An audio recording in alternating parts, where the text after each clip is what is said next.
여호와는 너에게 복을 주시기를 원하며 너를 지키시기를 원하시며 여호와는 그 얼굴을 너를 향하여 드사 은혜와 평강 주시길 원하노라. 너를 보배롭고 존귀하게 여기시는 하나님이 내 삶 속에서 이 약속을 신실하게 예루살렘 땅에 기름진 것으로 하늘에 신령한 것으로 너를 복 주시고 지키실 하나님이 너의 영혼 잘 되도록 은혜 베푸시며 영광으로 인도하시리. 백성과 제사장들과 레위 사람들과 문지기들과 노래하는 자들과 느디님 사람들과 및 이방 사람과 절교하고 하나님의 율법을 준행하는 모든 자와 그들의 아내와 그들의 자녀들 곧 지식과 총명이 있는 자들은 다 그들의 형제 귀족들을 따라 저주로 맹세하기를 우리가 하나님의 종 모세를 통하여 주신 하나님의 율법을 따라 우리 주 여호와의 모든 계명과 규례와 율례를 지켜 행하여 우리의 딸들을 이 땅 백성에게 주지 아니하고 우리의 아들들을 위하여 그들의 딸들을 데려오지 아니하며 혹시 이 땅 백성이 안식일에 물품이나 온갖 곡물을 가져다가 팔려고 할지라도 우리가 안식일이나 성일에는 그들에게서 사지 않겠고 일곱째 해마다 땅을 쉬게 하고 모든 빚을 탕감하리라 하였고 우리가 또 스스로 규례를 정하기를 해마다 각기 세겔의 3분의 1을 수납하여 하나님의 전을 위하여 쓰게 하되 곧 진설병과 항상 드리는 소제와 항상 드리는 번제와 안식일과 초하루와 정한 절기에 쓸 것과 성물과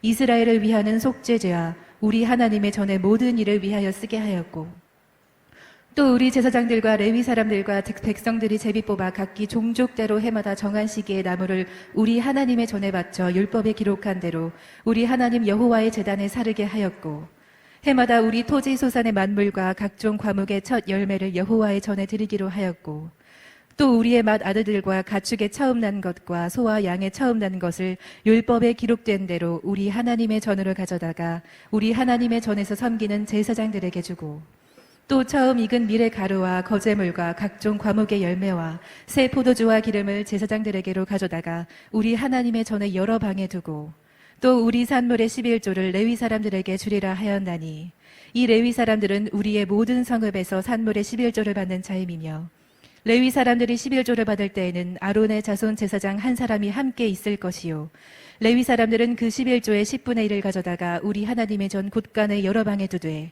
곧 이스라엘 자손과 레위 자손이 거제로 드린 곡식과 새 포도주와 기름을 가져다가 성소의 그릇들을 두는 골방 곧 섬기는 제사장들과 문지기들과 노래하는 자들이 있는 골방에 둘 것이라. 그리하여 우리가 우리 하나님의 전을 버려두지 아니하리라. 우리 함께 앞뒤 좌우 서로 바라보면서 우리 한번 서로 오늘 주제의 말씀을 선포하겠습니다. 언약을 지키기로 서명하라.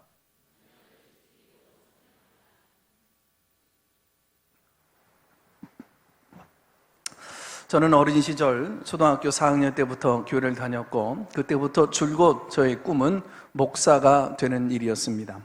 목사가 되기로 소원했던 그 약속했던 그것이 오늘 나를 이렇게 만들었고 또 나를 지키고 있는 것이죠.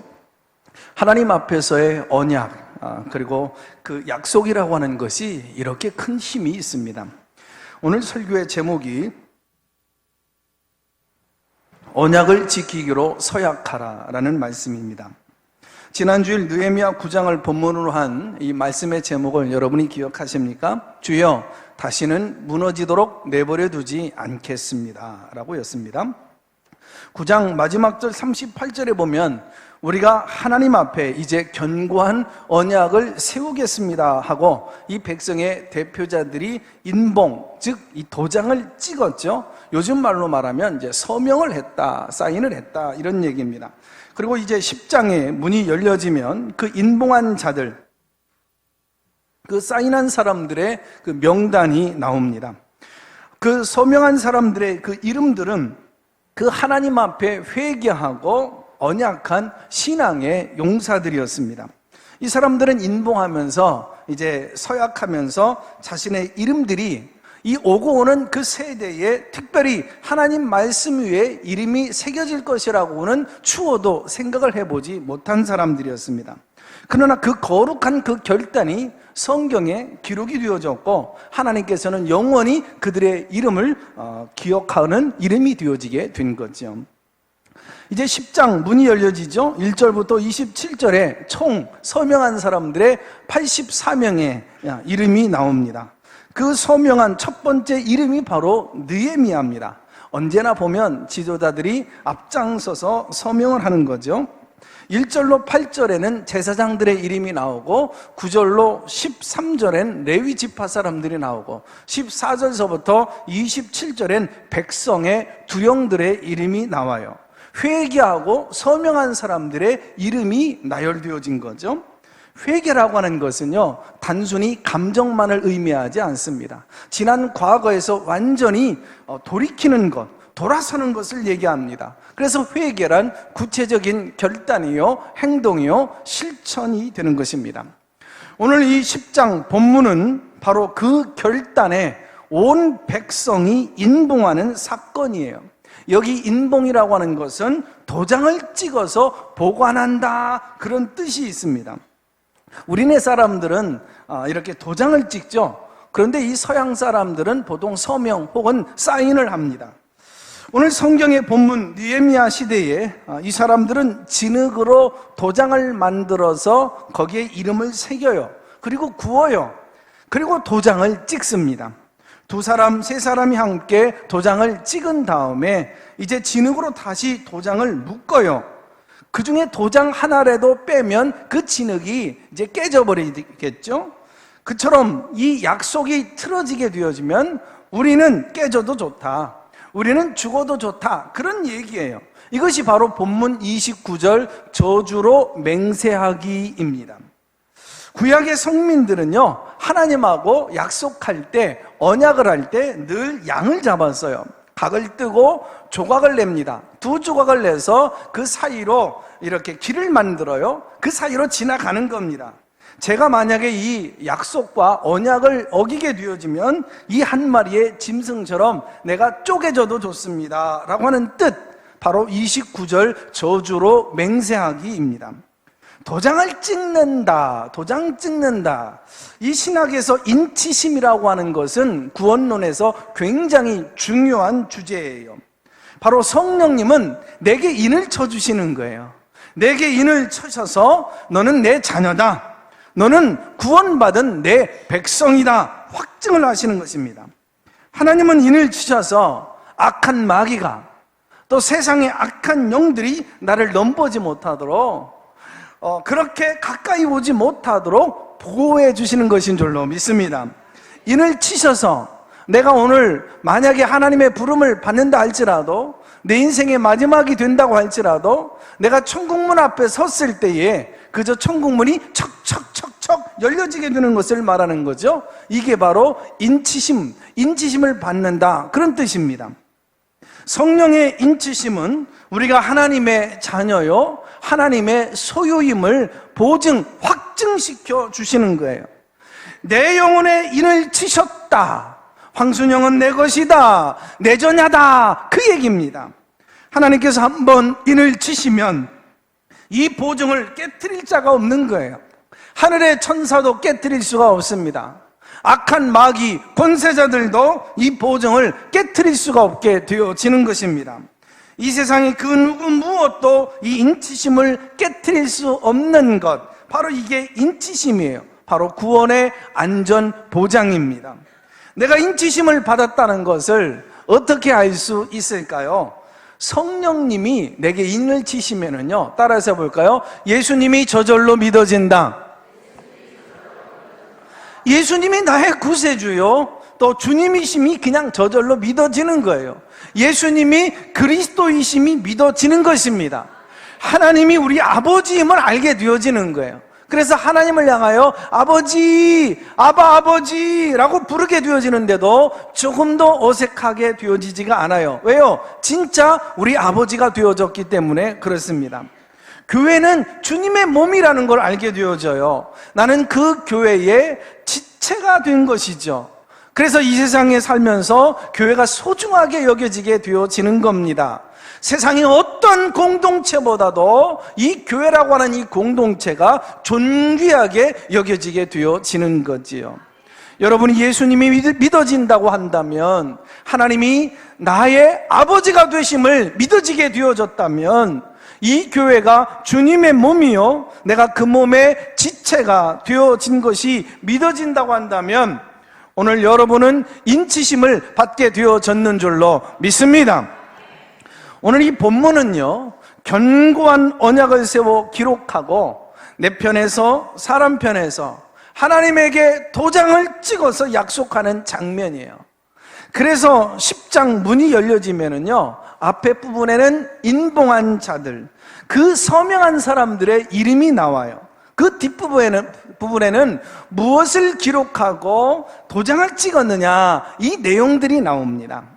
그때 누군가가 그렇게 내용들이 나오는데, 지금부터 100년 전이죠. 1919년 3월 1일 33인의 민족의 대표자들이 독립선언문을 작성하고 서명을 하기 위해서 태화관에 모였습니다. 누가 먼저 사인할 것이냐, 묘한 긴장감이 흐르고 있었죠. 사인을 하지 않기 위해서가 아니라 누가 먼저 사인을 할 것이냐, 사인을 먼저 하기 위해서였던 겁니다. 그때 누군가가 말합니다. 여기 사인을 하는 순서는 먼저 죽는 순서요. 그러자 너도 나도 제가 먼저 하겠습니다. 남강 이승훈 선생이 말합니다. 우리 중 가장 큰 형님 손병희 선생님이 먼저 하시는 게 좋을 것 같습니다. 그래서 손병희 선생이 먼저 사인을 하고, 그리고 이제 앉아있는 순서대로 이제 사인을 하게 되어졌다는 얘기죠. 느헤미야가 먼저 사인을 합니다. 그리고 제사장과 레위 지파 사람들이, 백성의 두령들이 이제 서명을 하게 되어지는 거죠. 이게 바로 순서입니다. 한국 초대교회 선교사님들은요, 한국인들이 예수님을 믿고 그리스도인이 되어질 때에 반드시 결단하고 교회에 들어와야 하는 몇 가지 강령들을 말씀하셨어요. 첫째는 성수주일 신앙입니다. 둘째는 한국인들에게 중독이 되어버린 구습을 끊는 경건을 얘기했어요. 조상제사를 끊어라, 인박인 음주, 흡연을 금하라, 아내를 둘, 셋 두는 첩을 끊어라. 만약 경건에 결단이 없다면, 성수주일에 결단이 없는 사람에게는 당시에 세례를 주지를 않았습니다. 집사로 임명되어진 후에도 성수주일에 흠이 있다든지 경건서약에 흠이 생겼다? 그러면 집사, 그 직을 거두어 버린 거예요. 그리고 다시 확인한 다음에 재차 재임명을 했습니다. 셋째는 반드시 교인은 불신자에게, 특별히 예수를 믿지 않는 자들에게 복음을 전하는 전도하는 강령을 주었습니다.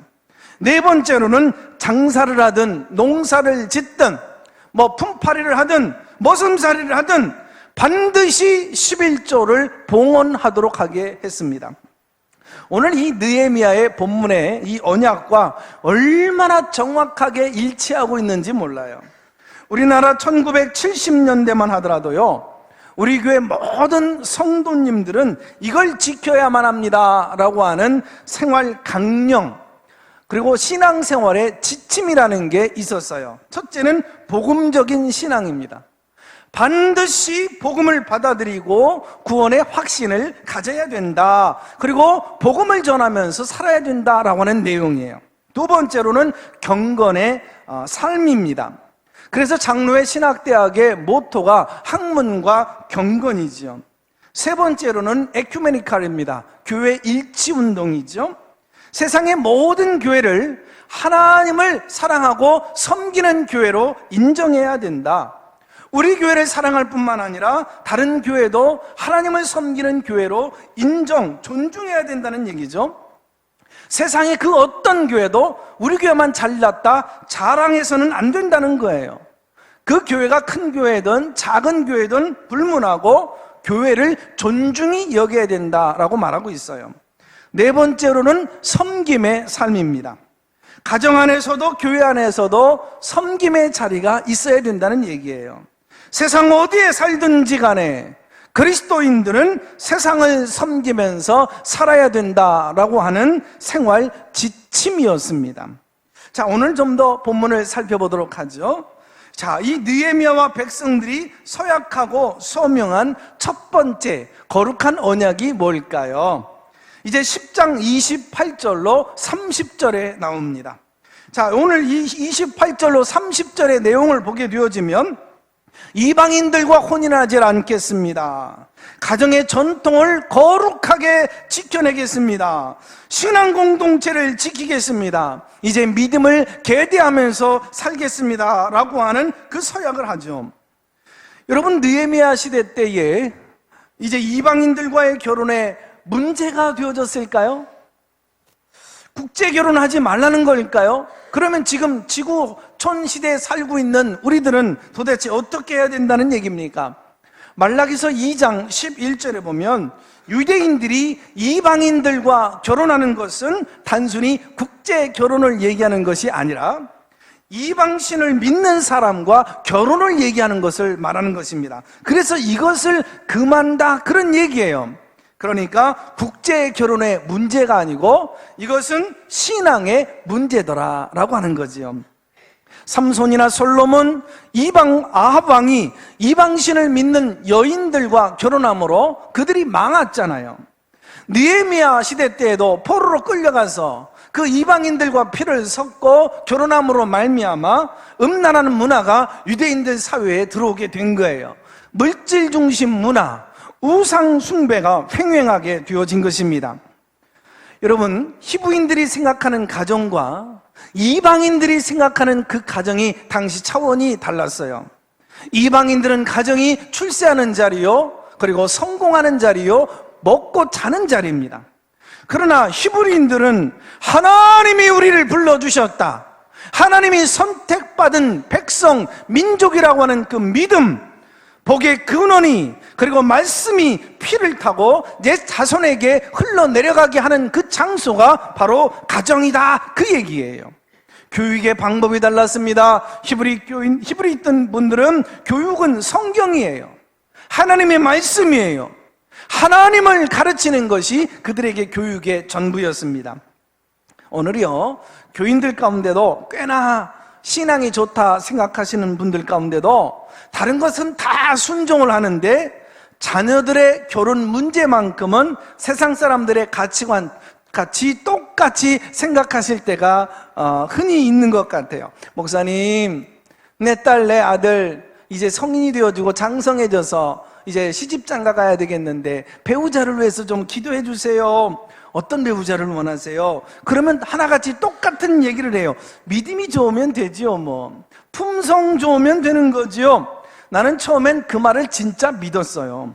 그래서 그렇게 기도했어요. 그런데 보니까 괄호 안에 생략된 말이 있더라고요. 학벌은 기본이고요, 잘생겨야 되고요, 돈 좀 있어야 되고요. 요거는 괄호 안에 들어놓고 이건 기본이고 그 다음에 신앙 좋고 그 다음에 품성 좋은 사람을 찾고 있더라고요. 문제는 학벌 괜찮아, 돈 좀 있어, 멀쩡하게 생기고 얼굴 반반하게 생겼어. 그런데 믿음이 없는 거예요. 이때 고민이잖아요. 그런데 고민을 하지 않는 겁니다. 뭐라고 하는 거 아니? 목사님, 제가 전도 못하는 줄로 알고 VIP 한 명 우리 가정 가문에 들어오게 생겼네요. 여러분, 내 아들, 내 딸, 며느리, 사위, 결혼하면 전도하면 쉽지요. 결혼 후에 전도하는 노력과 열정 절반이면 결혼 전에 얼마든지 전도할 수 있습니다. 그래서 전도해서 세례받고 기다렸다가 결혼해도 늦지 않아요. 결혼한 다음에 내 자식, 내 며느리, 내 사위 어떻게 할 수 있다, 그런 생각이 들면 누가 그러더라고요. 이게 치매 초기래요. 결혼한 자식, 내 자식이라고 생각하면 이게 치매라는 거예요. 사위, 며느리, 내 마음대로 할 수 없는 겁니다. 가정을 가졌으면 반드시 경건한 가정으로, 복의 가정으로 어려움이 있어도 꾸려나가고 지켜나갈 수 있어야 됩니다. 어떤 집사님 한 분이 학교 동창생하고 사업을 했더래요. 동업을 했는데 처음에는 잘 나가다가 이게 나중에 사기를 당하고 만 겁니다. 이걸 아는 순간 두 다리에 힘이 쭉 빠지더래요. 풀썩 주저앉습니다. 두 눈에서는 눈물이 쏙 흘러요. 그러다가 가방에서 손수건을 찾아내다가 함께 끊으면서 사진 한 장이 빨려 나온 거예요. 떨어진 그 사진 한 장을 보니까 젊은 시절에 남편과 찍은 사진 한 장이 나온 거예요. 눈물이 왈칵 더 쏟아지면서 막 힘이 생기더래요. 이유인증? 그래, 내가 평생 이 남자하고도 참고 살았는데 어떤 어려움을 못 견뎌! 하고 벌떡 일어나서 다시 힘을 내서 살더래요. 이 세상 살면서 결혼보다 더 중요한 것은 없습니다. 그러나 결혼보다 훨씬 중요한 게 있어요. 그것이 구원의 문제입니다. 하나님의 자녀가 되고 거듭나고 천국의 자녀가 되어져서 살아가는 것은 이 세상 무엇과도 바꿀 수 없는 가장 존귀한 가치라고 하는 것을 확인하고 여기에 서명하고 살아야 된다라고 얘기하는 것입니다. 느헤미야와 백성들이 두 번째로 서명하고 사인한 이 약속의 내용이 이제 10장 31절에 나와요. 여기 10장 31절에 보면 안식일 신앙을 얘기합니다. 성수주일 신앙을 얘기하는 거예요. 하나님이 천지를 창조하셨다. 하나님은 온 우주의 주인이시다. 하나님은 나를 사랑하셔서 선택해 주셨다. 하나님은 우리의 아버지시다. 이걸 확인하는 신앙이 안식일 신앙입니다. 그래서 히브리인들은요, 안식일을 지키는데 목숨을 걸었어요. 생명을 걸어서 이 안식일을, 주일을 지킨 것입니다. BC 164년경 수리아의 안티오쿠스 에피파네스 왕이 안식일 날에 예루살렘에 쳐들어온 것입니다. 유대인들은 안식일에 전쟁을 하지 않는다, 이 사실을 잘 알았기에 안식일 날 쳐들어갔다가 하루에 1,000명의 군사가 목숨이 잃어버리는, 희생당하는 엄청난 사건이 일어납니다. 이에 맞서 싸운 전쟁 이야기가 외경 마카비 상하서에 기록되어져 있어요. 안식일에 싸움하지 않으면서도 거룩한 전쟁에서 승리로 이끈 이 날을 기념하는 절기가 하누카, 수전절이죠. 수전절을 기념하고 지키면서 외칩니다. 우리가 안식일을 지키면 하나님이 우리를 지켜주신다. 우리가 하나님의 말씀을 지키면 하나님이 우리 가정과 자녀와 우리의 삶의 현장을 지켜주신다. 여기에 서명하라 이겁니다. 하나님 앞에 설 때까지, 주님의 부르시는 그날 받는 그날 순간까지 나는 주일 예배를 지킨다. 목숨을 걸겠다. 타협하지 않겠다. 손해보는 일이 있어도 생명처럼 주일을 지켜내겠다. 그러면 하나님이 우리 가정 지킨다. 우리 앞날을 열어주신다. 믿고 여기에 서명하라. 그런 말씀인 것입니다. 아랍 전 지역과 300만 이스라엘이 맞짱 뜨며 맞서서 싸웁니다. 안식일 날에 가면 우리가 진다. 그러기에 안식일 전에 월요일서부터 금요일 사이에 이 전쟁이 끝내게 하자. 그래서 6일 만에 아랍을 무찌른 6일 전쟁이라고 하는 굉장히 유명한 전쟁 이야기가 있습니다. 이집트, 요르단, 시리아, 레바논이 연합하여서 중동 전 지역과 싸운, 그래서 맞서 싸워서 이긴 전쟁입니다. 우리가 안식일을 지키면 하나님이 우리를 지킨다. 이것이 그들의 믿음이었던 거예요. 오늘 우리가 주일 예배를 드리는 이 시간, 하나님은 우주를 운행하신다. 모든 것이 하나님의 손 안에 있다. 하나님의 섭리 안에 있다. 우리 예수님이 부활하셨다. 그래서 주일은 언제나 작은 부활절인 줄로 믿습니다.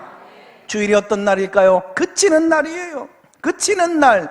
히브리어로 사바트, 중지한다, 멈춘다, 그치다 라는 뜻이 있어요. 우리가 이 험한 세상 6일간 삶을 꾸려나가면서 원치 않는 많은 영적인 전쟁을 치르면서 처절하게 살아갑니다. 그런데 그 전쟁을 그치는 날이에요. 멈추는 것입니다. 이 전쟁을 멈추고 돌아와서 하나님, 내가 이 전쟁을 제대로 싸우고 있는 것입니까? 우리가 어떻게 이 세상과 맞서서 싸워 이겨야 되는 것입니까? 원치 않게 세상 살아가다가 상처를 받습니다. 갈등의 중심에 섭니다. 이거를 멈추는 거예요. 하나님, 힘들어요, 아파요. 그래도 네가 견뎌내야지. 주님의 보혈의 피로, 말씀으로 치료를 받는 날이 되는 것입니다. 모든 일이 꼬였어요. 얽히고 설켜서 풀어지는 게 없습니다. 이걸 멈추는 거예요. 풀으려고 애쓰고 노력하는 내 노력과 그 방법을 멈추는 거예요. 교회 오는 겁니다. 예배드리러 오는 거예요. 하나님, 힘들어요, 풀어지지 않아요, 닫혀져 있어요, 방법이 안 보여요, 하나님 도와주세요. 하나님이 역사하시는 날, 하나님이 풀어주시는 것입니다. 내 노력을 포기하고 하나님의 능력을 받는 자리, 그 자리가 주일 예배인 줄로 믿습니다. 주일은 쉼의 날이에요. 먹고 잠자는 시간이 아니에요. 주일날 먹고 자고 쉬어야 되는데 교회 왜 가느냐고요? 모르는 소리예요. 하나님의 말씀을 먹어야 영혼의 쉼을 얻어요. 기력을 얻어요. 여러분, 힘을 얻어요. 일주일간 살 수 있는 육신이 강건함을 얻는 것인 줄로 믿습니다. 하나님 만나야 되는 줄로 믿습니다. 성령 만나야 되는 줄로 믿습니다. 성령 받지 아니하고는 바리새인이요, 사두개인이요, 지식인이 되기 딱 좋습니다. 제도적, 관료적, 여러분 형식적 신앙이 되기에 딱 좋은 거예요. 은혜 받아야 되는 줄로 믿습니다. 그래야만 이 세상을 이길 수 있는 힘이 생기는 거예요. 그게 진정한 쉼이라고 하는 것을 믿는 거죠. 이게 바로 성수주일의 신앙인 줄로 믿습니다. 주일 예배는 가치예요. 워십, 가치예요. 내가 가치 있는 게 뭡니까? 나에게 소중한 가치가 뭡니까? 하나님인 줄로 믿습니다.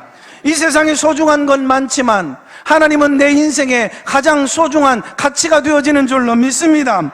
하나님 말씀이 내 인생의 지침이요, 이 교회가 가장 소중한 공동체요, 하나님 나라의 가치, 이게 바로 내 가치라는 겁니다. 이걸 고백하는 자리가 바로 주일 예배인 줄로 믿습니다.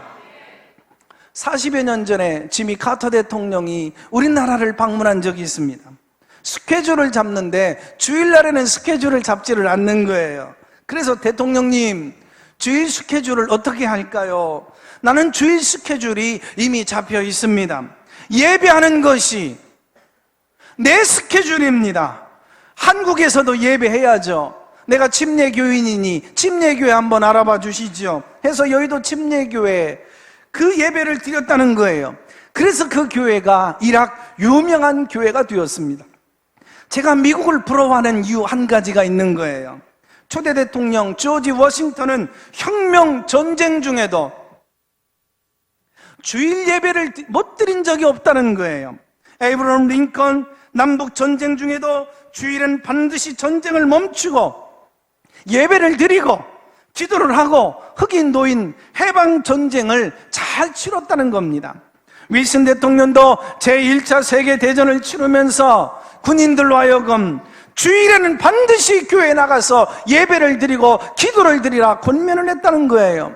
가피들 대통령 주일에는 보좌관들과 운전사들까지 다 몽땅 쉬게 하고 반드시 당신이 섬기는 교회에 가서 예배를 드리도록 하게 합니다. 그리고 본인은 직접 운전을 해서 예배당에 찾아가서 예배를 드리고 섬겼다는 겁니다. 프랭클린 루즈벨트 대통령도 내게 가장 중요한 날은 주일이다. 내게 가장 중요한 일정은 주일 예배 드리는 일 외에는 없다. 바로 고백을 한 거죠. 지금도 믿음 있는 사람들은 주일에는 취미 생활을 하지 않습니다. 무엇 때문에 움직이고 무엇 때문에 투자하고 무엇 때문에 마음을 쏟고 그러지 않습니다. 모든 일을 그치고 멈추고 주일 성수하는 대통령들이 많아요. 이런 신앙이 그 나라에 뿌리를 내리고 있기 때문에 때로는 얄밉기도 하지만 하나님의 사랑을 받는 이유가 바로 여기에 있는 것입니다. 느헤미야와 백성들이 마지막 세 번째로 이제 정말 그들이 서명하고 세운 견고한 언약의 내용이 10장 32절로 39절에 나와요. 뭡니까? 하나님의 성전을 소홀히 섬기지 않겠습니다. 하나님의 전을 잘 섬기겠습니다. 항상 역동적이고 색동감이 넘치도록 하나님의 전을 지켜내겠습니다. 그 얘기예요. 그러기 위해서 우리가 하나님께 드려야 될 이 봉헌에 인색하지 않겠습니다. 그 얘기예요. 32절 하나님의 전을 위하여, 33절 하나님의 전의 모든 일을 위하여, 35절 여호와의 전에 드리기로, 39절 우리가 우리 하나님의 전을 버려두지 아니하리라. 몸된 교회를 빈약하게 되지 않도록 유약하게 만들지 않겠습니다. 소홀하게 섬기지 않겠습니다. 주님의 제단이 이 세상의 사람들에게 조롱거리가 되지 않도록 내버려 두지 않겠습니다. 우리의 몸과 마음과 물질과 은사들을 들여서 항상 교회가 하나님 영광 드러내며 부흥의 불꽃이 타오르도록 하겠습니다. 이것을 결단한 겁니다. 35절 첫 열매를, 36절 처음 난 것을, 37절 처음 익은 산물의 11조를, 38절에 11조를 주의 몸된 교회의 부흥을 위하여, 성장을 위하여, 하나님 나라 확장을 위하여, 복음을 위하여 마땅히 하나님께 드려야 될 하나님 것을 하나님께 드리겠습니다. 이 결단이에요. 여기에 서명하라, 여기에 서약하라, 그 얘기인 것입니다. 누가복음 16장 13절 하나님과 물질을 겸하여 섬길 수 없다, 주님 말씀하셨습니다. 물질이라고 하는 것이 뭡니까? 우리의 삶의 주인 자리를 놓고 하나님과 경쟁할 만큼이나 꽤나 힘이 있는 놈이 바로 이 물질입니다. 모든 죄를 짓는 그 죄악의 배후에 물질이라는 놈이 서 있습니다. 성경에 보면 기도의 구절이 509절, 사랑이라는 구절이 579절, 믿음이라는 구절은 272구절, 그러나 물질이 얼마나 중요한지 2359절이나 나옵니다. 왜 그럴까요? 단순히 종이 한 장이 아니에요. 물질에는 영적인 의미가 있어요. 영적인 능력이 있어요. 맘몬, 신입니다. 우상이에요. 돈 한번 붙들리면 사람이 돈의 노예가 되어지는 거예요. 그래서 너는 돈을 섬길 거냐, 하나님을 섬길 거냐, 둘 중에 하나를 택하라 말씀하지 않으십니까?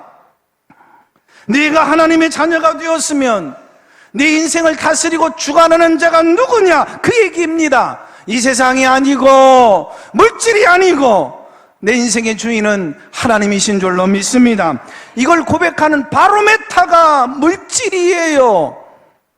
물질은 선악과입니다. 잘 지키면 축복이 되지만 따먹으면 저주가 그 다음부터 되는 거예요. 저주가 내려오는 것입니다. 물질은 마중물입니다. 사막을 여행하는 사람이 펌프 밑에 마중물, 물 한 바가지를 발견하게 되어져요.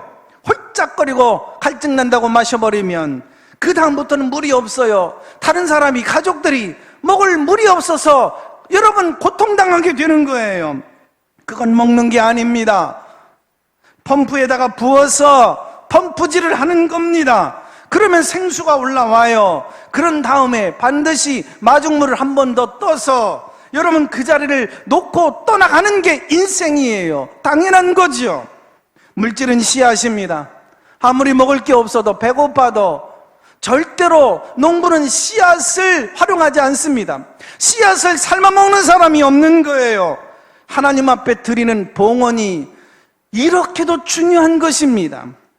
오늘 본문에서 느헤미야와 백성들이 회개하다가 하나님의 말씀과 음성을 듣고 이제 가슴을 치고 옷을 찢어가며 눈물을 흘리며 결단하고 기록하고, 그리고 서명한 내용들은 어찌 보면 단순하고 당연한 내용들이에요.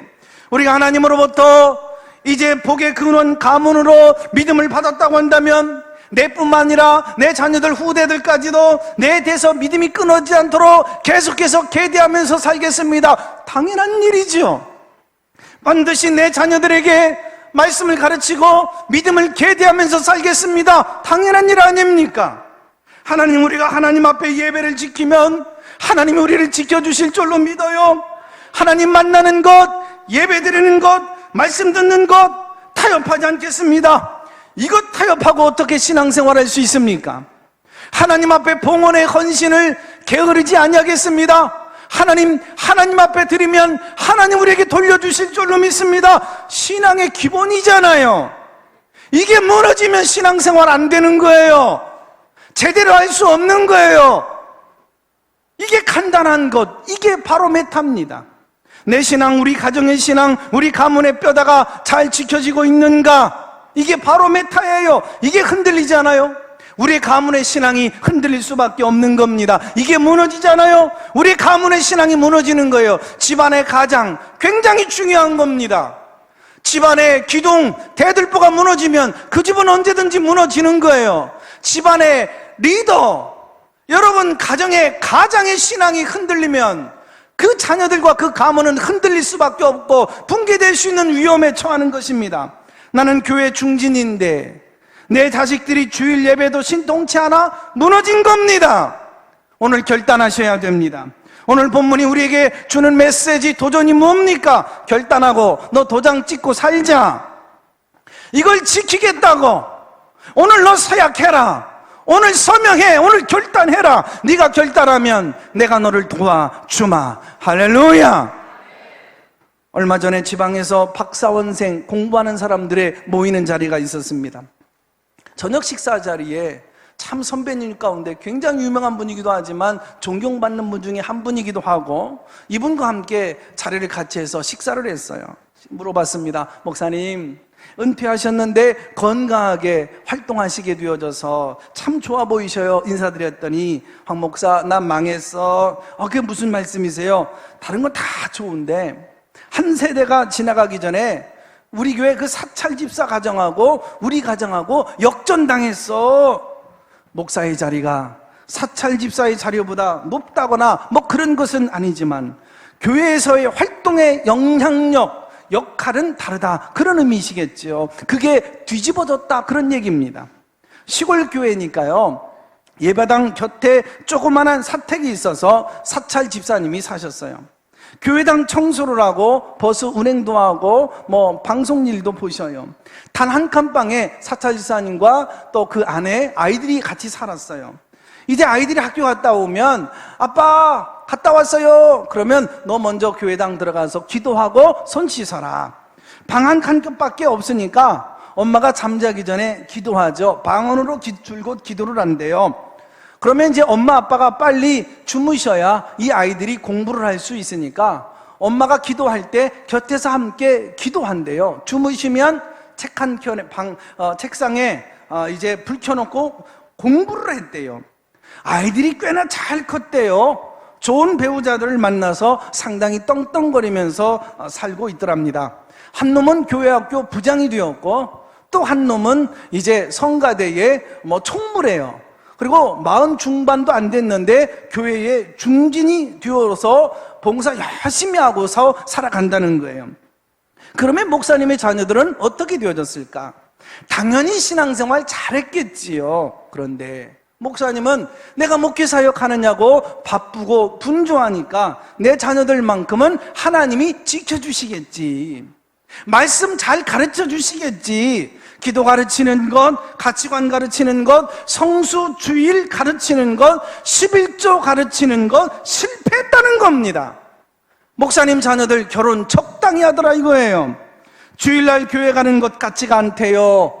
교회 가서 봉사 안 하는 것 같더래요. 나 망했어. 한 세대가 지나가기 전에 믿음을 가르친 사찰 집사하고 목사 집안하고 한 세대가 지나가기 전에 역전됐어. 우리 집안 망했어. 어르신이 그 목사님의 그 말 한마디, 그 외침이 뼈저리게 가슴속에 와 닿았습니다. 오늘 우리 느헤미야서의 말씀을 듣는 가운데 내일 다음 주에 마지막 11장을 남겨두고 10장의 말씀을 들었습니다. 인봉한 자들의 이름이 나오면서 도전합니다. 여기 내 이름이 있느냐? 그 인봉한 내용 속에, 내 심장 속에, 내 신비 속에 내 언약이 있느냐? 도장 찍었느냐? 결단했느냐? 서명했느냐? 서약했느냐? 나랑 오늘 결단하고 예배 마치자. 오늘 하나님은 저와 여러분에게 말씀하고 계시는 줄로 믿습니다. 하나님 아버지와 어머니의 손끝에 하나님의 임재가 있고 축복의 권세가 있는 줄로 믿습니다. 오늘 결단하고 오늘 서명하게 하여 주시옵소서. 이제 축복하며 살겠습니다. 말씀 먹이면서 살겠습니다. 먹고 살기 바쁘고 분주하다고 우리의 가치를, 우리의 신앙을, 하나님 말씀을 어기며 살지 않게 하여 주시옵소서. 굶어 죽는 한이 있다 할지라도, 내가 어려운 손해를 당한다 할지라도 내 자녀들에게 제대로 가르치며 살게 하여 주시옵소서. 우리가 주의를 지키면 하나님께서 우리를 지켜주실 줄로 믿습니다. 하나님 앞에 내 시간과 하나님의 물질과 내 은사를 하나님 앞에 온전히 드리면서 살겠습니다. 하나님만이 우리의 주인이십니다. 예수님의 이름으로 기도합니다. 아멘.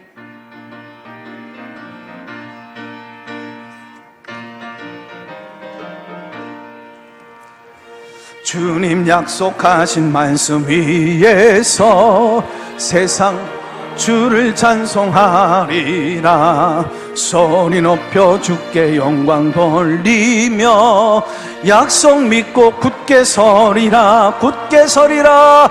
굳게 서리. 영원하신 말씀 위에 굳게 서리. 굳게 서리. 그 말씀 위에 굳게 서리라. 3절입니다. 주님 약속하신 말씀 위에서 영원하신 주의 사랑 힘입고 성령으로 힘써 싸워 이기며 약속 믿고 굳게 서리라. 굳게 서리. 영원하신 말씀 위에 굳게 서리. 굳게 서리. 그 말씀 위에 굳게 서리라.